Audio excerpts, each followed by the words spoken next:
catastrophic. They booed the angel. Now, man must pay. Part 1. The day angels were booed. In the days of old, long before the iron gates of skepticism were built in the hearts of men, angels walked freely among us. They came not with fire and lightning, but with presence, pure, illuminating, gentle, like sunlight on skin. Their voices were lullabies, their silence a balm, and humanity listened. But then came the day of the booing, a day that would be remembered as a turning point.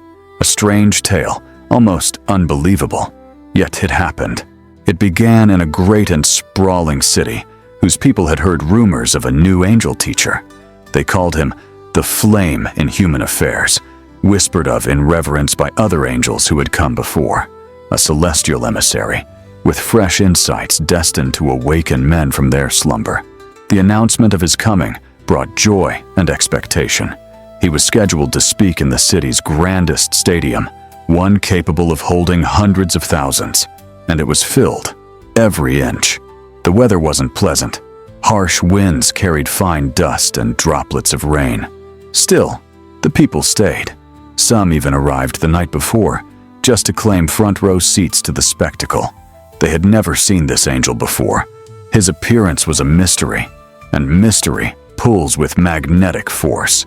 Eager hearts beat with the rhythm of hope. But then, a problem. The organizer, the chief responsible for spreading the word, had made a grave mistake. The true day of the event was Sunday, but he had announced Saturday instead. The angel, true to the divine schedule, was far away in another land, finishing a mission. When word spread through the stadium that there had been an error, people were stunned, but they stayed. They refused to lose their hard-won places. Even when food supplies ran thin and palliatives were passed around in insufficient amounts, no one wanted to step out. Not after waiting so long, not after traveling so far. Day turned to night. Empty bellies roared. Kids cried, but parents whispered rough, "Wait, the miracle's coming."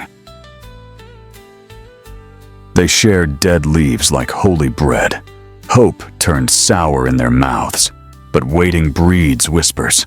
Whispers become murmurs. Murmurs swell into suspicion, and soon, blame began to shift, not just toward the chief who had admitted his mistake, but toward the angel himself. Maybe he forgot the day, some said. Is this really the Great One? Perhaps he isn't as divine as we thought. Sunday came. The angel arrived.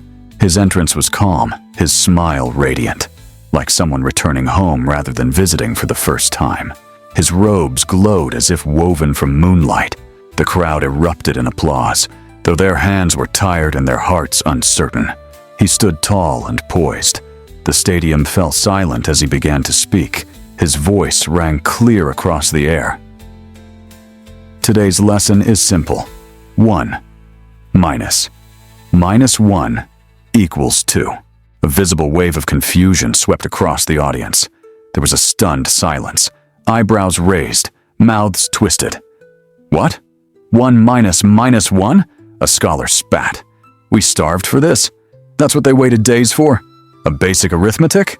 There was an ugly laughter that erupted. It was filled with pain, a blend of utter shock and anger. The angel continued, and if you go further, 1 minus 1 minus 1 becomes 3. Now the confusion turned to fury. A child could do this. Is this some kind of joke? He's teaching kindergarten math. This is an insult, they cried. The booing began. Slow, scattered at first, then it rose like a tidal wave, crashing against the angel's stillness. The angel stood still, unmoved, like a tree in a storm. One by one, people began to leave, muttering curses, calling it a waste of time. One man kicked over a water jug, a final, wet curse. Within moments, the enormous stadium was nearly empty, but one man stayed. His name was Edgar. Edgar didn't move, not when the rotten fruit sailed past his head. Not when the man beside him screamed, "Fool!" and fled. He had watched not just the crowd, but the angel's calm, his gentle strength, his steady gaze. There was something in it, a quiet, divine certitude. He watched the angel's eyes, pools of ancient, unflinching gold, and knew. Could this also be a test, he wondered, and man was failing. Edgar stepped forward, walking the long aisle between the emptied seats. "Teach me," he whispered. The words hung in the sudden quiet like a prayer. "Please, pardon our mistake. I want to learn. I want to understand what the 1 - 1 principle really means." The angel looked upon Edgar with deep, timeless eyes. "Man," he said, "may lose the grace of direct teaching from the divine, not because heaven stops speaking, but because man stops listening." He explained that from that moment forward, teaching would be available only to those who dare to love truth. The crowd had chosen reaction over reflection, but for Edgar, a door was opening. So the angel taught him the principle, patiently, deeply, with illustrations and mysteries that danced like light on water. Edgar wept. He laughed. He saw. And he changed. Before parting, the angel said something troubling. "Now begins a difficult era, for as we withdraw from open appearances, men will rise and claim our voice. They will wear robes and declare themselves divine. They will speak of authority and preach of access, but many will deceive. Men will rise in robes of stolen light," the angel said. "They will sell you keys to gates they've never seen." Edgar shuddered, not from cold, but from the absence of warmth. Edgar, disturbed, asked, "How then shall we know who truly speaks for you? How do we know the true from the thief?" The angel replied, "Truth is a mirror." The angel touched Edgar's chest. "It cracks for liars. Look within, always. Make truth a personal quest. Contemplate it, not just meditate, but enter the sacred space of listening. Contemplation is a dialogue with the divine, a spiritual art of listening deeply in silence for understanding, not merely for relief or answers. With practice, you will find us. We remain, forever, ready to teach those who walk the path of self-honesty. Redemption, after all, is a self-determined path." And with that, the angel didn't fade.